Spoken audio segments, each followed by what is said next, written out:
Tesla stock is one that gets a ton of attention, whether it's, well, Elon Musk, I guess, to say the least. He's in the news all the time. Or, I mean, the car company has really grown to be quite popular over time as well.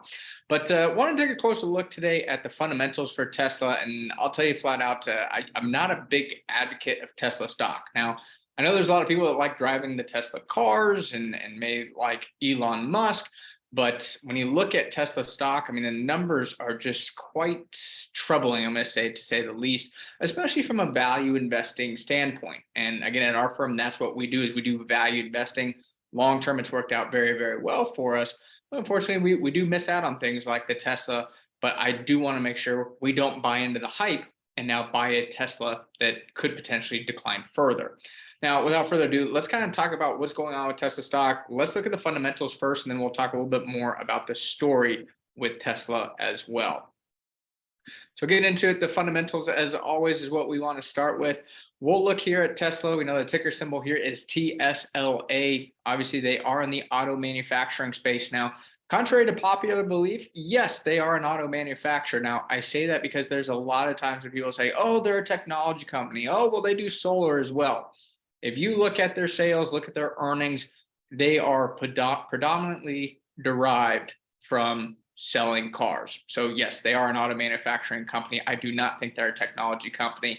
If you're going to say they are, I think you need to make the case then for why General Motors and Ford are not technology companies and Tesla is. I'll talk a little bit more about that when we kind of look at some numbers for Tesla as well. But getting into it, the short percentage of float for Tesla is 3.5%. Not that much short for the stock. This is something that I guess surprises me, but also doesn't surprise me at the same time. Institutional ownership is just 44.9%. A lot of times see that number a lot higher, but with Tesla, we know it's really popular with the retail crowd or the individual investor.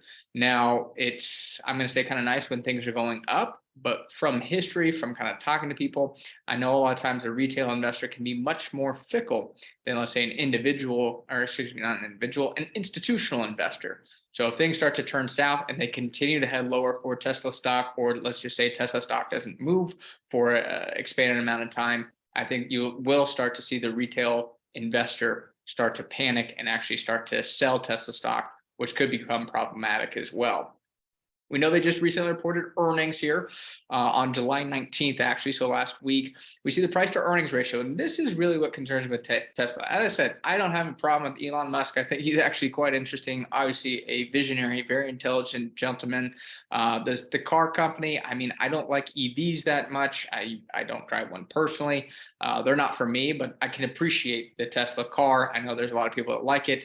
But the issue I have with Tesla stock at the end of the day is the valuation ratios. I mean, you look at the price to earnings multiple, it's 72.7. You're paying 72.7 times the earnings for that company. Essentially, that would take you 72.7 years to get back in earnings what you paid for the stock, especially comparing that to the industry average at 10.5. It's expensive to say the least. Also get price to sales, that's 9.5 versus an industry average 0.8. Price to tangible book value 16.1, while the industry average is 5.4. Price to cash flow 63.6 versus an industry average of 8.2. You see the PEG ratio, which is your PE divided by growth, 8.9. It is below the industry average of 13.9, but it's still expensive. Now, what these numbers tell me is that people are anticipating that Tesla is going to continue to grow and also continue to grow at a very, very rapid rate, which sometimes I have a problem with. I just think that there will be speed bumps along the way that Tesla cannot continue to grow at the same rates. And all of a sudden they start to stumble. That's when the stock could get hit even harder. Now, speaking share growth over the last 1 year up 26.7%, sales over the last 1 year up 40% per year. And then looking over the last 5 years, she's up 47% per year.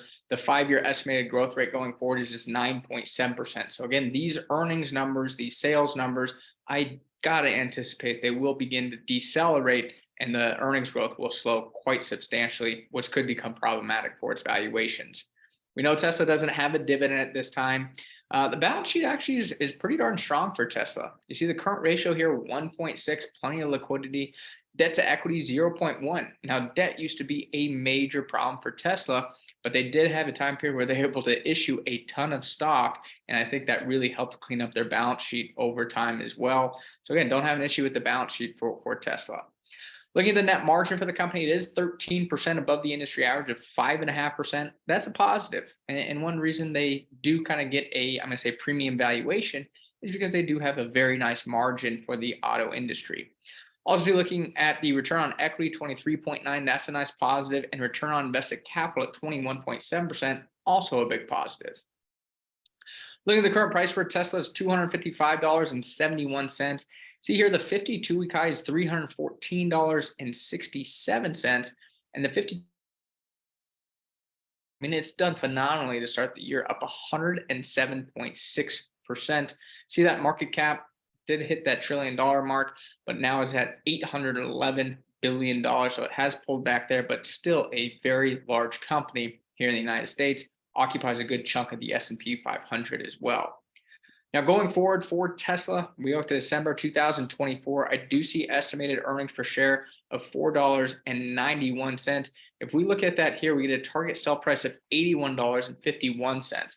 So well below the current price. You see that they trade at 53.8 times future earnings. We know the historical average is 16.6. So my issue with Tesla, again, balance sheet's clean. They have a good product. I think they have a very interesting CEO. I think he does a good job keeping the business really capable of innovation, but it's just the valuations at the end of the day that I have issue with. And the reason that's so important is I just kind of pulled up their most recent earnings numbers here. Is you actually saw that revenue of 24.9 billion actually beat the estimate of 24.47 billion, earnings of 91 cents, beat the estimate of 82 cents, but the stock fell close to 10%. This is why I don't like to buy high valuation companies. Is you can have, good numbers, we'll call it. I mean, it was a good quarter for Tesla, but the problem was analysts start to pick through things. They looked at their margins. The margins are contracting for the company. You also look at maybe deliveries weren't as high as anticipated, or not even the deliveries, but the projected deliveries weren't as high as analysts were looking at. When you have a stock that's trading for perfection like Tesla is, everything has to go right for the company. And that's just what concerns me, is I do think they're going to hit hiccups along the way. We know that the Cybertruck is now finally start rolling out here. Is that going to be a big boom for the company, or is it going to be a flop? I mean, personally, I don't think I would drive the Cybertruck. I know there's a conflicting opinion there, as some people really like it. Other people say they would never drive it. I don't think it's going to be a mass adoption that, you have with, like, let's say the Silverado, or you have with the F-150. I just don't think it's going to be competing in the same market, considering the design. I think it's going to go after a different audience. So there are some big concerns, as I said, that I have with Tesla here.